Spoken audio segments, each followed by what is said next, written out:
Twain has been credited with the saying, "I didn't have time to write you a short letter, so I wrote a long one instead." And the same might be said about board reports and papers. In fact, board reports and papers are really key to good decision making. When you think about it, a board is reliant on well-structured, accurate, complete information to make good decisions. In this regard, a board's like a little bit like a garbage processor. If you get garbage in, you might get garbage out. Of course, having good reports and papers is also really useful for the directors to be able to fulfil their duties at law. So what is it that we really need to think about to make reports and papers to a standard that boards need? And there's probably three fundamentals. And the first one is a reflection for the board collectively to think about what their information requirements are. When doing board performance evaluations, I'll speak to executives and ask them whether the board gives them good collective guidance.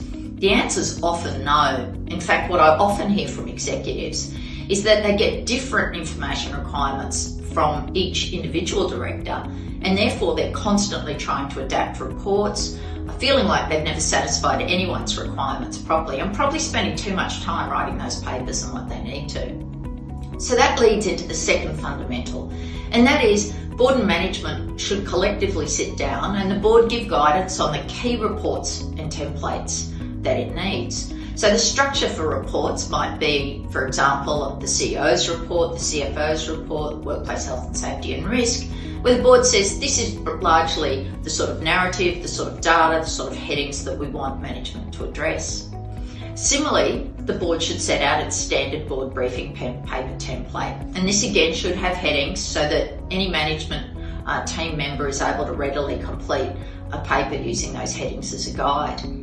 Board briefing papers should be about 2 pages. So that takes us back to Mark Twain, and that is, it's always harder to write the short paper than the long paper. The third thing is a reflection from management. And often I see board reports and papers come to the board, but they lack some clarity and focus. And that can be because of the lack of template. But also I think there's 3 things that management should try to do with each report and paper. And that is, firstly, bring data to the board.